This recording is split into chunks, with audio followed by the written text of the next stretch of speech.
ఆ వాక్యము నీ పక్షమున శక్తిగా మారి నీ లైఫ్లో ఆ క్రియ జరిగిద్ది.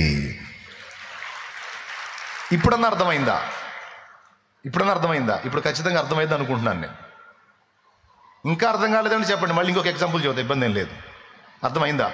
అర్థమైతే చేతులు ఎత్తండి. ఇక ఏదైనా అంతే. నువ్వు విశ్వాసం ఉంచావా? వాక్యం ఏం చెబుతుంది? నీకు విశ్వాసం ఉంటే పోయి ప్రార్థన చేయిపో. ప్రత్యామ్నాయాల తర్వాత ముందు మోకాళ్ళు వేసి మొరపెట్టు. పవన్ గాడు పడ్డాడని తెలిసింది. పవన్ గాడు పడ్డాడు, మాట్లాడట్లేదు, ఫోన్ మాట్లాడట్లేదు. పవన్తో ఉన్నవాడు మాట్లాడాడు, పవన్ మాట్లాడట్లా. ఊహించండి ఏం జరిగి ఉంటుందో అనుకుంటామో సహజంగా.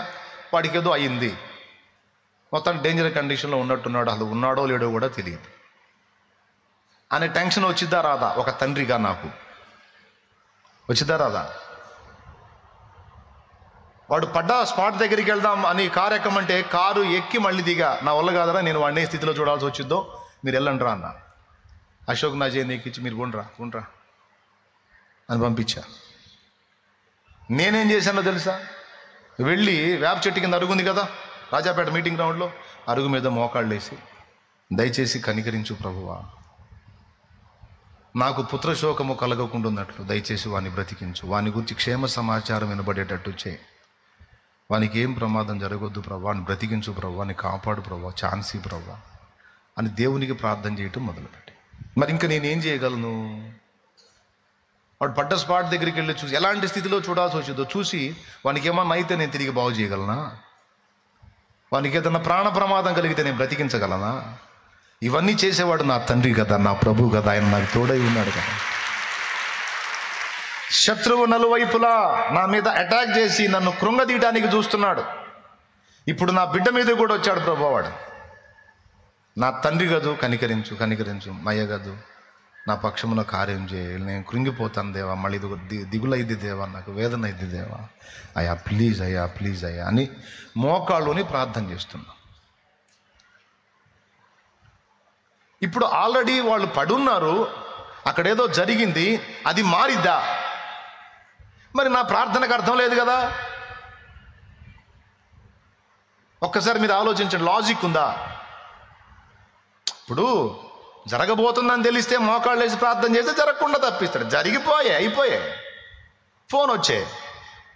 ఇప్పుడు అది ఎలా మార్చగలను నేను? కానీ నేను మార్చలేను, కానీ మృతులను కూడా సజీవులుగా పిలవగల నా దేవుడు మార్చగలడు. ఏమన్నా అర్థమైందా మీకు? ఉన్నదాన్ని లేనట్టు, లేనిదాన్ని ఉన్నట్టు చేయగల దేవుడు, దిగిపోయిన పొద్దుని మళ్ళా ఎక్కేటట్టు చేయగల దేవుడు, మార్చగలడు. ఆ సన్నివేశాన్నే మార్చగలడు. అవసరమైతే ఆయన దాసుడైన నేను మొర్ర పెడతాను, ఏడుస్తానని ముందే ఆయన అడ్డుపడి ఉండొచ్చు. మొత్తానికి ఏదో ఒకటి జరిగి ఉండొచ్చు అక్కడ నా ప్రభు కార్యం. కాబట్టి నేను ఆయన కాళ్ళే పట్టుకుంటా, తర్వాత ఆయన ఇష్టం, ఆయన దయ. బిడ్డలారా నేర్చుకుంటారని చెప్తున్నాను నేను. ఏం చేయాలి? శ్రమ సంభవించనా అతడు ఏం చేయాలి? అప్పుడు అది వాక్యము నెరవేర్చినట్టు అన్నమాట. వాక్యం నెరవేర్పుకు నోచుకున్నట్టు. ఆ ప్రార్థన చేస్తానే ఉన్నా.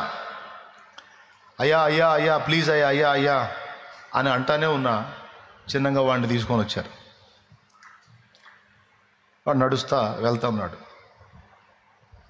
వాళ్ళ మాటలు వినపడ్డాయి, చెవిన పడ్డాయి. కృతజ్ఞతాస్తుతులు తండ్రి, థ్యాంక్ యూ ప్రార్థనకు జవాబు ఇచ్చినందుకు అని చూస్తే వాడు నడుస్తా వెళ్తా ఉన్నాడు. రైట్, థ్యాంక్ యూ లార్డ్, కాపాడావు, నీకు స్తోత్రం. అంటే ఏం జరిగిందంటే ఇక్కడ పడ్డప్పుడు ఈ బోన్ విరిగింది కదా, అప్పట్మన ఆ దెబ్బ తగిలినప్పుడు వాడు అపస్మారక స్థితికి వెళ్ళిపోయాడు. అందుకే మాట్లాడలేకపోయాడు. నాకు వచ్చిన డౌట్ ఏంటంటే ఏదో అయిపోయాడు. ఎందుకు ఈ విషయం చెప్తున్నానంటే, శ్రమ సంభవించినప్పుడు వాక్యం ఏం చెప్పింది అనేది గుర్తు రావాలి. వాక్యం ఏం చెప్పి ప్రేయర్ చేయపో, మోకాళ్ళు లేపో, నా దేవుడు గదులుతాడు నీ పక్షమున. నువ్వు వెళ్ళి మోకాళ్ళు నానా అన్నావు, నాకు ఏం నా కుమారుడు అంటాడు. పిలిచిన బదులిస్తాడు యేసుదేవుడు, ప్రార్థనలు వ్యర్థముగా పోనీయడు. పిలిచిన బదులిస్తాడు యేసుదేవుడు, ప్రార్థనలు వ్యర్థముగా పోనీయడు.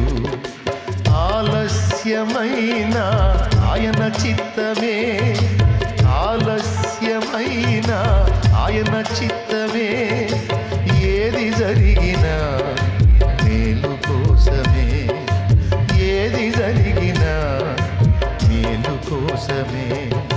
పిలిచిన బదులిస్తాడు యేసుదేవుడు, ప్రార్థనలు వ్యర్థముగా పోనీయడు. దేవునికి స్తోత్రం. ఇదొక్కటే కాదు, ఇలాంటివి ఎన్నో. నాకు ఆపద అనిపించినప్పుడు నాకు కనపడేది దేవుని పాదాలే. ఇకంతా శూన్యం, అంతా బ్లర్రే. పోయి కూర్చుంటా ఆయన దగ్గర అంతే. ఎన్నిసార్లు వెళ్ళానో అన్నిసార్లు కూడా నన్ను ధైర్యపరిచి నా ఎడల కార్యములు చేసి వెన్ను తట్టి నిబ్బరపరిచిలే, ఏం కాలేదు లేపా, ఏమైందిరా, ఎందుకంత కురింగిపోతున్నావు, రెడీగా ఉంటారో బాబా, నువ్వా రెడీగా ఉంటారా నాయన నిరాశపడటానికే, నాయన లే ఏమైంది రాలే, ఏం కాలే, అదంతా నీ మేలుకే వచ్చింది బా అని వాక్యంలో మాట్లాడి ధైర్యపరిచి పంపిస్తాడు. బిడ్డలారా, ప్రతి విషయంలో ఇందును గూర్చి వాక్యం ఏం చెప్తుంది, వాక్యం ఏం చేయమని చెప్తుంది, వాక్యం ఎలా చెప్తుంది, ఇది నేను చేసేది వాక్యానుసారమేనా అని చూసుకుంటా, ఆ వాక్యాన్ని నెరవేర్చుకుంటా నువ్వు సాగిపో. నీకు ఎదురుంటే అప్పుడు అడుగు. పైకి భక్తి గలవారి వలె ఉండి దాని శక్తిని ఆశ్రయించని వారయుందురన్న మాట గుర్తుందా? అది శక్తి పొందుకోవడానికి చేయాల్సినటువంటి పనులు ఇవి. నీ భక్తి, దానిలో ఉన్న శక్తి నువ్వు అనుభవించాలని ఉందా నీకు? ఉంటే తప్పకుండా వీటిని క్రియగా మార్చు. పాపపు ఆలోచనను మాత్రం క్రియగా మార్చొద్దు. పాపపు ఆలోచన క్రియగా మారిందా పాపానికి శక్తి వచ్చింది, అది శక్తిగా మారి నిన్ను పీడించడం మొదలుపెట్టింది. అందుకని పాపపు ఆలోచనలను క్రియగా మార్చొద్దు. అవి నీ తలకాయల్లోకి ప్రవేశించగానే వాటిని డిలీట్ చేయి, వాటిని వెళ్ళగొట్టుకో. ఉండనిచ్చావా అవుట్. ఉండి ఉండి ఒకరోజు క్రియగా మారిద్ది. క్రియగా మారిందంటే నీ దినం చేసిద్ది. దేవునికి స్తోత్రం. ఏం చేసిద్ది? దినం చేసిద్ది. బతికొండగానే పిండం పెట్టిద్ది. వద్దు, పాపంతో చెదురొద్దు, దాన్ని క్రియగా మారనియొద్దు. మరి క్రియగా మారాల్సినవేవి? నంబర్ 1 విశ్వాసము.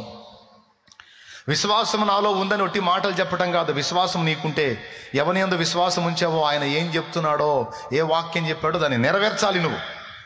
నమ్మి బాప్తిస్మముందు నరులకు రక్షణ అన్నాడా? నువ్వు అది చేస్తే ఆ రక్షణ నీకు దొరికిద్ది. అది క్రియ కావాలి. క్రియగానంత వరకు ఆ రక్షణ నీకు దొరకదు, నీ పేరు గ్రంథములో రాయబడదు. కాబట్టి తప్పకుండా మనం అది క్రియ చేయటానికి సిద్ధపడాలి. ఇది అర్థమయ్యే తపన పడ్డా బాప్తిస్మానికే. ప్రతిదీ వాక్యం చూసుకుంటా మా అమ్మకి చెప్పేవాడిని, ఆఖరికి దశంభాగం దగ్గర కూడా. అక్కడ మాత్రం అయ్యా అప్పులు ఉన్నాయిగా మనకు అనేది మా అమ్మ కూడా నేర్పా. అప్పులున్నా ఇబ్బందులున్నా దేవుడు మనకు ఒక్కసారి 20,000 ఇచ్చాడు. ఇవ్వాలి కదా దేవునికి. సంఘ అవసరాలు ఉంటాయి కదా, తీయాలి కదా. చీటీ పాటలు డబ్బులు కట్టాలయ్యా, అర్థం చేసుకో అమ్మయ్యే కదా. సరే నాదేం పోయింది, ఇంత బతిమలాడాలా నువ్వు? సరే నువ్వు ఎంత ఇవ్వాలనుకున్నావు అంత 100 రూపాయలు. సరే మనం వాక్యం నెరవేర్చట్లా, దాని తాలూకు ఎఫెక్ట్ మన మీద పడింది. మరి నీ ఇష్టం. వాక్యం నెరవేరిస్తే ఆకాశ వాక్యులు విప్పి పట్టజాలనంత విస్తారమైన దీవెన అన్నాడు అని మాటలు చెప్తే మా అమ్మకి అర్థం కాల. కోటింగ్ పడ్డాక దేవుడు కంటే ఎక్కువ ఏముందా తీసుకెళ్ళు. ఇంట్లో లేదు సరిగా ఫుడ్, బయట ఊళ్ళ నుంచి 10 మంది వచ్చారు కూటానికి. అమ్మా అన్నం వండి పెట్టువే అన్న. అయ్యా మనకే కష్టంగా ఉంది కదా, ఏం పర్వాలేదు నువ్వు వండమంటే వండుదాం అయ్యా. ఉన్నదే ఏమి లేదు ఇంట్లో, కష్టం. ఆ ఉన్న రైస్ వండేసి పెట్టేసి పెట్టుమా, చెయ్యమా, నిన్ను వలె నీ పొరుగువానిని ప్రేమించమన్నాడు, ఉన్నదానిలో అంత పెట్టమన్నాడు. ఎంత దూరాల నుంచి వచ్చారో పాపం, మళ్ళీ తపతపలాడుతా ఇంటికి పోతారమ్మా. నేను చెప్పిన వాక్యం అంతా పోయిద్దిమా. ఆ వాక్యం విన్న వాళ్ళ హృదయాల్లో నిలబడాలంటే అంత కడుపు నిండాలమ్మా వాళ్ళకి. పెట్టుమా అంటే నా మాట విని విశ్వాసంతో ఉండటం మొదలుపెట్టి క్రియ చేయటం మొదలుపెట్టింది. నిజంగానే ఆకాశ వాక్యాలు విప్పాడు ఆయన.